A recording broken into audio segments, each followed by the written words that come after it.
할렐루야. 한번 제목을 한번 따라 하시겠어요? 주님의 손을 붙잡고 가는 새해. 주님의 손을 붙잡고 가는 새해. 예, 주님의 손을 붙잡고 가는 새해, 이런 제목으로 오늘 말씀드릴 때 큰 은혜와 복을 받기를 바랍니다. 사랑하는 여러분, 오늘 우리는 새해라는 거대한 문 앞에 섰습니다. 2026년 새해. 그런데 이 문 앞에 서 있는 여러분들의 마음이 어떻습니까? 어때요? 여러 가지 마음들이 있을 수 있겠죠. 어떤 사람은 막 굉장히 기쁘고 설렐 것입니다. 저는 그렇습니다.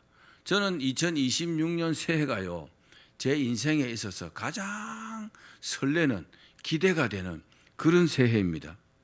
그런 마음이 참 좋잖아요, 그죠? 뭔가 내가 하나님의 축복을 기대하고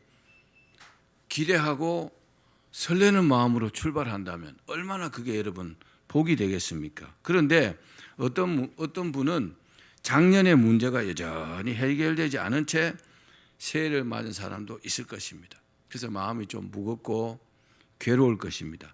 또 어떤 분은요, 작년 이맘때 똑같이 하나님 앞에 다 결단했는데 결국 변하지 않았어라는 어떤 자괴감도 있을 수 있습니다. 이런 분은 자신이 마치 실패의 어떤 전문가, 좀 말이 이상하지만 실패의 전문가처럼 느껴질 때도 있을 것입니다. 이상하게 해도 안 되네. 왜 이래 안 될까? 그죠? 그러나 오늘 본문 시편 90편을 통해서 모세가 광야 40년, 여러분 광야 40년이 어때요? 거의 먹을 것도 없잖아요. 물도 제대로 없어요. 얼마나 힘들었겠어요. 한마디로 죽음과 실패가 가득한 길을요 40년 동안 걸어왔어요. 거기서 깨달은 지혜가 무엇입니까? 바로 오늘 본문의 말씀입니다. 우리 시편 90편 12절 다시 한번 읽어봅시다. 시작. 우리에게 우리날 계수함을 가르치사 지혜로운 마음을 얻게 하소서. 아멘. 무슨 말입니까? 우리에게 우리의 날 계수함을 가르치사. 우리가 영원히 못 산다는 거죠. 우리가 이 땅에 사는 날이 영원하지 않다는 겁니다. 우리도 때가 되면 하나님 앞에 간다는 겁니다. 그것을 느끼라는 거죠. 그것을 알으라는 거죠. 그래서 남은 여생을 어떻게 살 것인가, 그런 지혜로운 마음을 얻게 해달라는 겁니다.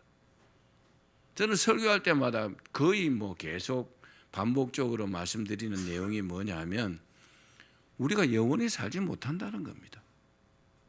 우리의 조상들이, 우리의 선조들이 다 먼저 이 땅을 떠났잖아요. 그죠? 사람이 올 때는 순서가 있다고 그래요. 근데 갈 때는 순서가 없다 그러잖아요. 언제 내 차례가 될지 모른다는 거죠. 여러분, 그런 마음으로 사는 사람들은 악하게 살지 않습니다. 그런 마음으로 사는 사람들은요, 하나님을 실망시키지 않습니다. 왜? 내가 죽으면 하나님 앞에 갈 텐데. 여러분, 그런 마음으로 새해를 살기를 바랍니다. 그렇습니다. 지혜가 무엇입니까? 내 힘을 계산하는 게 아닙니다. 여러분, 새해는 내 힘으로 사는 것이 아니고 하나님의 은혜로 삽니다. 그래서 하나님의 은혜를 계산하는 것이 뭡니까? 올바른 지혜라는 거죠. 또 내 의지가 얼마나 강한가를 시험하는 것이 아닙니다. 나는 의지가 대단해. 아닙니다. 하나님의 사랑이 얼마나 끝이 없는지를 확인하는 것입니다. 여러분, 하나님은 우리를 끝까지 사랑하십니다. 하나님은 이랬다 저랬다 안 하세요. 사랑했다 안 했다 안 하시고 끝까지 사랑하십니다. 오늘 이 시간 우리의 그 무거운 마음에 짐이 있다면 잠시 이렇게 내려놓으십시오. 그리고 우리를 향한 하나님의 그 어떤 지독한 사랑, 대신 죽으시기까지 하는 그 지독한 사랑을 만나는 그런 시간이 되시기를 주님의 이름으로 축원합니다. 자, 그러면 오늘 새해를 맞은 우리가 믿을 것이 무엇입니까? 몇 가지로 말씀드릴게요. 뭘 믿고 새해를 출발하겠습니까? 첫 번째는 하나님의 변치 않으시는 사랑입니다. 아멘. 하나님께서 우리를 사랑하시는 그 사랑은요, 변하지 않는다는 겁니다. 우리가 새해를 담대하게 시작할 수 있는 이유는 내가 강해졌기 때문이 아닙니다. 내가 지식이 많아지고 내가 능력이 많아지고 내가 강해졌기 때문에 새해를요 이렇게 담대하게 출발할 수 있는 것이 아니라는 겁니다. 그렇게 담대하게 출발할 수 있는 이유가 하나님은 변함이 없으시기에 가능한 것입니다. 하나님은 나를 사랑하시고 나를 사용하시고 나를 이끄시는 그것이요 변함이 없기 때문에 가능한 것입니다. 자, 우리 히브리서 13장 8절을 읽어봅시다. 시작. 예수 그리스도는 어제나 오늘이나 영원토록 동일하시느니라. 아멘. 여러분, 하나님은요 변함이 없으세요. 하나님은 절대로 이랬다 저랬다 말씀하지 않으십니다. 한번 말씀하시면요 그 말씀대로 그대로 지키시는 하나님이십니다. 그래서 사람과 격이 다른 거죠. 사람은 상황에 따라서 이랬다 저랬다 할 수 있잖아요. 그러면 하나님 만약 그렇다면 어떻게 믿겠어요? 그렇죠? 하나님 만약 그렇다면 어떻게 하나님 믿고 쫓아가겠습니까? 그렇지 않다는 겁니다. 예수 그리스도는요 어제나 오늘이나 영원토록 동일하시다는 겁니다. 뭐가 동일해요? 나를 사랑하시는 것이 동일하다는 겁니다. 아멘. 변함이 없으신 하나님이십니다. 세상은 변합니다. 그죠? 과학도 변하고 뭐 많은 환경이 변합니다. 또 사람의 마음도요 갈대처럼 그렇게 흔들릴 수 있습니다. 어제의 동지가 오늘의 적이 될 수도 있어요. 또 굳게 믿었던 어떤 건강도 재물도 한순간에 무너질 수 있습니다. 어제까지 건강했는데 갑자기요 이렇게 병약한 사람도 있잖아요. 내가 정말 건강했는데 갑자기 이 사람이요 뭐 불치병에 걸리는 그런 사람도 있잖아요. 또 뭐 부자가 망해도 뭐 3대 간다는 말도 있지만 아주 돈이 많아서 떵떵거리던 사람이요 오늘 갑자기요 이렇게 폭삭하는 경우도 많이 있습니다.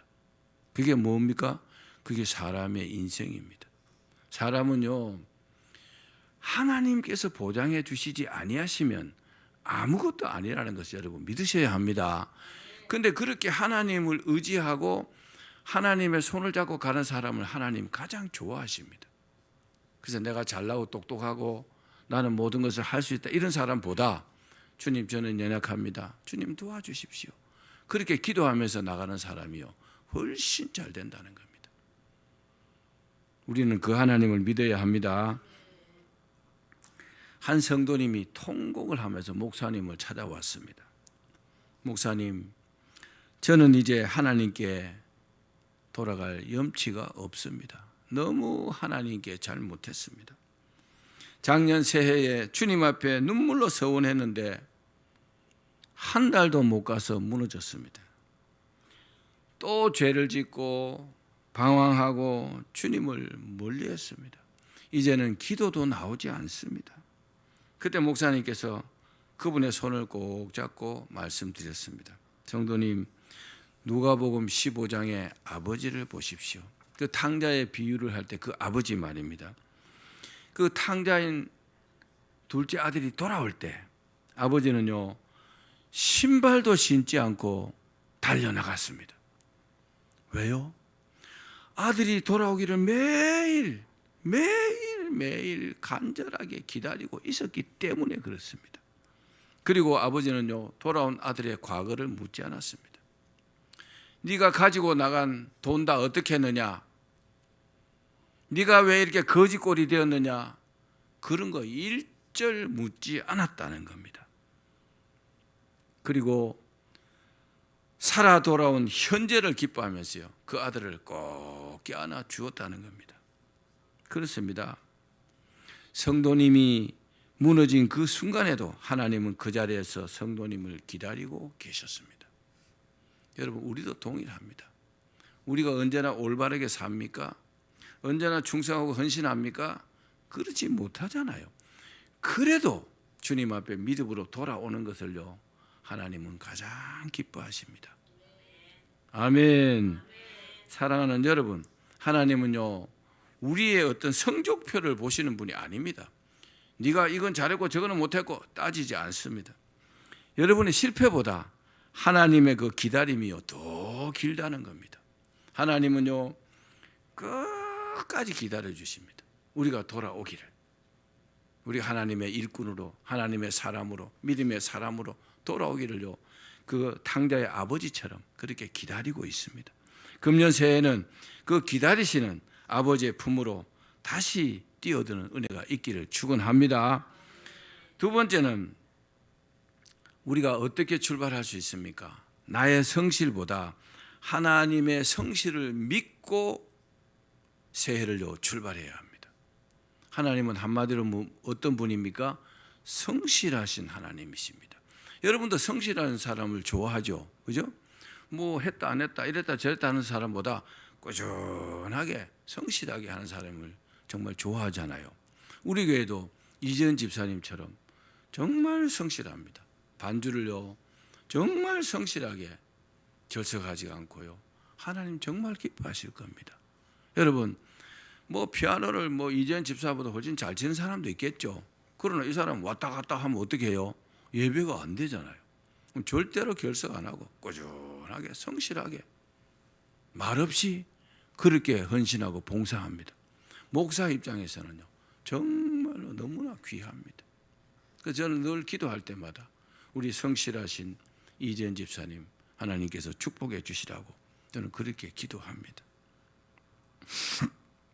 우리는 새해만 되면 나 열심을 계획합니다. 올해는 내가 성경을 몇 장 읽어야지, 기도를 몇 시간 해야지, 또 하나님께 이렇게 충성해야지. 좋습니다. 귀한 다짐입니다. 그러나 그 우리의 열심은요 곧 한계에 부딪힙니다. 그러나 진정한 어떤 신앙의 동력은 내 열심이 아니라 나를 포기하지 않으시는 그 하나님을 믿는 믿음에서 나온다는 것을 여러분 믿기를 바랍니다. 저는요 믿음과 이 기도 두 개가 있다면요 전에는 기도가 더 중요한 줄 알았거든요. 아니더라고요. 믿음이 더 중요해요. 물론 기도를 많이 해야 믿음이 더 생길 수도 있지만 믿지 않고 백날 기도해봐 소용이 없는 겁니다. 여러분 하나님을 믿으셔야 합니다. 나를 축복해 주실 하나님을 믿어야 합니다.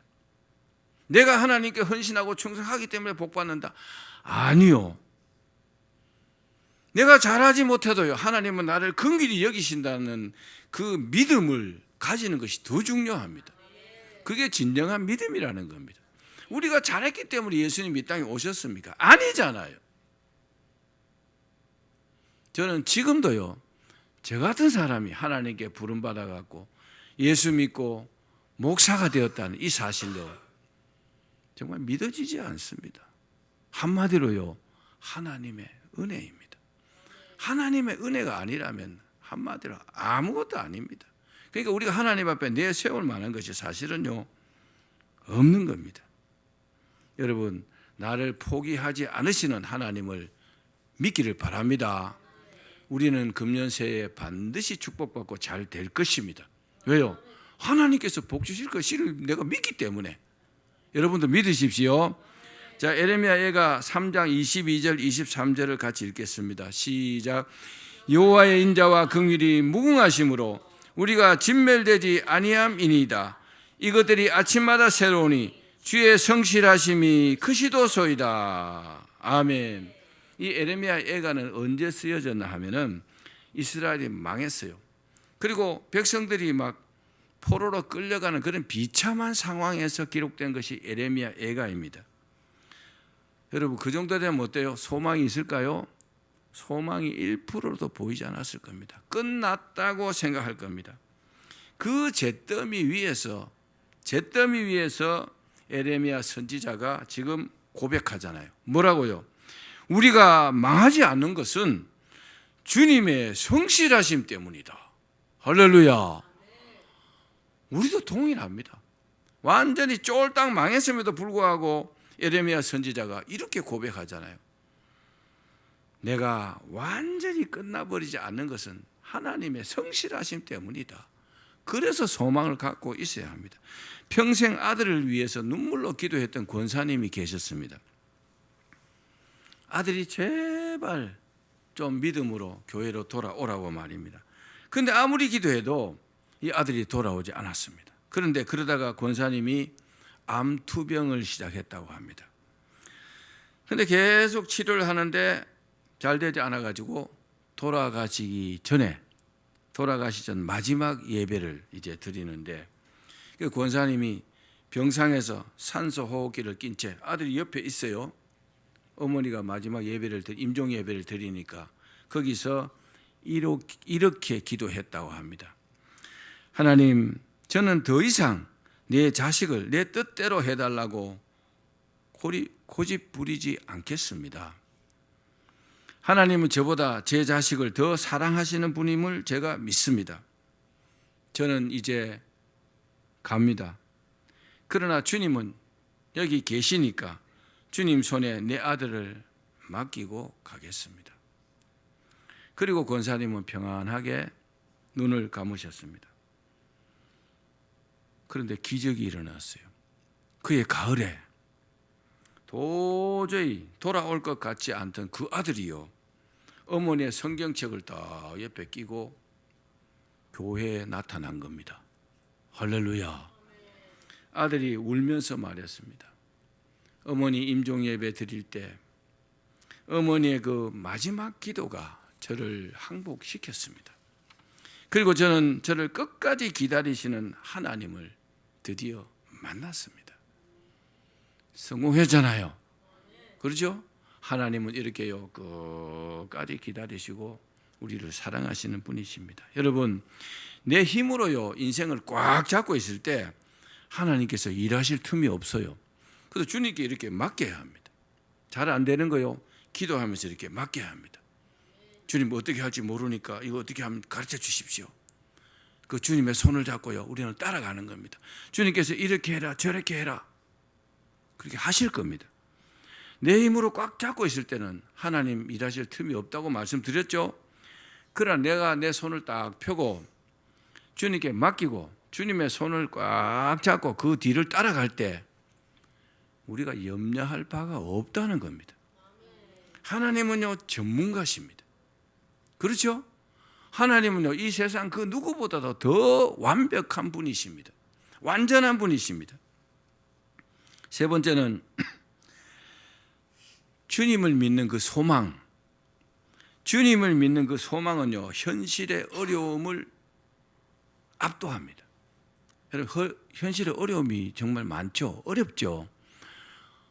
문제가 있으면요 어떤 때는요 이 문제 때문에 그 문제에 짓눌려 가지고 옴짝달싹할 수 없을 것 같기도 합니다. 그런데 우리가 주님을 믿는 소망을 가지면 그 무게로 짓눌리는 그 짐이요 그냥 스르르 내 어깨에서 사라져 버린다는 겁니다. 그게 뭡니까? 하나님을 믿는 믿음이죠. 한번 따라 하실래요? 나는 반드시 잘 될 거다. 이 믿음을 가지셔야 합니다. 히브리서에서 말씀하셨잖아요. 내가 반드시 너에게 복 주고 복 주면 너를 번성케 하고 번성케 하겠다 그랬잖아요. 할렐루야. 이 세상에 안 되는 일이 어디 있어요? 하나님께서 하시면 안 될 일은 아예 없는 겁니다. 근데 막 내 힘으로만 하려면 안 되잖아요. 안 되면 그 실망하지요. 낙심하지요. 그러나 이 새해는요 주님의 손을 꽉 붙잡고 주님을 쫓아가야 합니다. 그럼 뭐 걱정할 거 없어요. 안 되면 기도하면 되잖아요. 꽉 잡고 있으니까 주님께 말씀드리면 되잖아요. 주님 이거 안 되는데요. 알았어. 내가 알아서 해줄게. 아까도 말씀드렸지만 이런 믿음을 가지셔야 합니다. 이런 믿음이 없으면요 막 조바심이 납니다. 걱정을 합니다. 근심합니다. 벌벌 떨립니다. 어떤 때는 두렵습니다. 근데요 주님의 손을 꽉 붙잡은 이 믿음이 있다면 염려할 필요가 없습니다. 모든 염려를 주께 맡겨 버리라 그랬잖아요. 이는 저가 너를 돌보심이라. 하나님 돌보시면 뭐 걱정할 필요 없잖아요. 걱정하면요 건강만 안 좋아져요. 그렇죠? 네가 근심한다고 걱정하다 키를 한 잔나 크게 할 수 있느냐? 아무것도 안 되는 겁니다. 여러분 근심 걱정은요 우리에게 인생에 도움이 안 됩니다. 그러나 하나님 믿는 그 믿음은요 하나님의 기적의 역사를 일으켜 주십니다. 저는 지금까지 신앙생활 해오면서 기도해서 하나님의 그 기적을요 정말 수도 없이 체험했습니다. 도저히 안 될 것 같은 일도요 하나님께 기도하면 하나님께서 다 이루어 주시더라고요. 믿으셔야 합니다. 새해가 되었다고 갑자기 빚이 탕감되거나 병이 막 씻은 듯이 낫지 않을 수도 있습니다. 환경은요 여전히 어려울 수도 있습니다. 그러나 하나님께서 약속하셨어요. 뭐라고요? 히브리서 13장 5절 같이 읽읍시다. 시작. 내가 결코 너를 버리지 아니하고 너를 떠나지 아니하리라. 아멘. 우리 이 하나님을 믿으셔야 합니다. 그렇습니다. 진정한 축복은요 문제가 해결되지 않아도 문제를 해결해 주시는 하나님이 내 곁에 계심을 믿는 것입니다. 그 하나님을 믿으셔야 합니다. 한 청년이 인생의 막다른 골목에서 이런 기도를 드렸다고 합니다. 주님, 저는 제 인생이 제 것인 줄 알았습니다. 그래서 제가 인생의 운전대를 잡고 제 마음대로 운전하다가 사고를 냈습니다. 이제 차는 찌그러졌고 저는 움직일 힘도 없습니다. 주님, 이제 제 인생의 운전석을 주님께 내어드립니다. 저는 그 옆자리에 앉아서 주님께서 가시는 대로 가겠습니다. 주님이 운전해서 가시는 길이라면 어디든지 믿고 따라가겠습니다. 여러분, 이것이 뭡니까? 믿음의 주권 이양입니다. 믿음이 내게서 주님께로 옮겨지는 겁니다. 하나님은요 우리의 자문을 구하시는 분이 아닙니다. 하나님은 우리 인생을요 통치하기를 원하시는 거죠. 그러려면요 믿음으로 우리를 주님께 맡겨야 하는 겁니다. 그렇습니다. 하나님께 맡긴 인생은 절대로 망하지 않습니다. 하나님이요 하나님 자신의 명예를 걸고 그 인생을 채기 때문입니다. 여러분, 새해는 이런 인생이 되기를 바랍니다. 말씀을 맺겠습니다. 오늘 주님은 이 새해 2026년 이 출발점에서 우리에게 이렇게 묻습니다. 뭐라고요? 사랑하는 자야, 올해도 내 힘으로 버티겠느냐 아니면 내 손에 맡기겠느냐? 제가 하는 말이지만 주님의 음성으로 들으십시오. 올해도 네 힘으로 버티겠느냐 아니면 주님 손에 맡기겠느냐? 우리는요 너무 오랫동안 혼자 무거운 짐을 지고 걸어왔습니다. 주님을 믿는다고 하면서도 실제로 맡기지 못한 그런 불찰이 우리에게 있습니다. 착한 아들, 착한 딸이 되어보려고, 또 좋은 부모가 되어보려고, 성공한 교인이 되어보려고 막 발버둥을 쳤습니다. 잘 됐습니까? 잘 된 분도 계시겠죠. 오늘 이 시간 우리는 꽉 잡은 믿음의 손을 펴야 합니다. 그리고 여러분이 꽉 붙잡고 있는 그 자존심의 손도 펴십시오. 자존심을 버려버리십시오. 여러분을 짓누르는 미래에 대한 두려움도요 버리십시오. 그리고 그 편손으로 주님의 못자국난 손을요 꽉 붙잡으십시오. 손을 한번 이렇게 한번 들어보십시오. 자, 주님의 손이 있습니다. 이렇게 꽉 잡아보십시오. 주님의 손을 한번 잡아보십시오. 꽉 실제로 잡으십시오. 꽉 잡으십시오. 그리고 금년 말까지 이 손을 놓지 마십시오. 이 손은 무슨 손이요? 믿음의 손입니다. 주님께 맡기는 손입니다. 이 손을 놓지 마십시오. 이 손을 펴지 마십시오. 꽉 잡고 계십시오. 그리고 이렇게 고백합시다. 주님, 저는 연약합니다. 또 넘어질지도 모릅니다. 그러나 주님은 나를 붙들고 계심을 믿습니다. 그러므로 올해는 내 의지가 아니라 주님의 은혜의 등에 업혀 가겠습니다. 주님의 손을 잡고 저를 이끄시는 대로 가겠습니다. 이렇게 고백하기를 바랍니다. 이런 고백 위에 하나님은요 하늘문이 열리고 하나님의 놀라운 축복을요 우리에게 넘쳐나게 베풀어 주실 것입니다. 사랑하는 여러분, 이제 결단합시다. 주님, 올해는 무조건 주님이 인도하시는 대로 가겠습니다. 주님이 멈춰라, 그럼 멈추고, 가라 하면 가고, 하겠습니다. 그러니 저를 책임져 주시옵소서. 그렇게 고백하기를 바랍니다. 여러분, 우리 인생이요, 실제로 우리 인생이 아닙니다. 우리가 세상에 태어나고 싶다고 났습니까? 아니잖아요. 우리 박한나 집사님이 결혼한 지 6년 반 만에 아기를 가졌어요. 6주 됐어요. 이따 축하해 주세요. 내가 아기를 갖고 싶다고 가져지나요? 아니잖아요. 하나님께서 생명을 보내주셔야 되는 거잖아요. 그죠? 그러니까 내 인생도 내 인생이 아닙니다. 하나님께서 보내주신 인생이라고요. 그러면요, 하나님께 맡겨야 하는 겁니다. 이 새해는요, 우리 그렇게 멋지게 한번 살아봅시다. 그런 믿음으로 여러분들이 하나님께 맡기고 주님 손을 꼭 잡고 따라간다면 반드시 성공하는 새해가 될 줄 믿습니다. 그렇게 되시기를 주의 이름으로 축원합니다.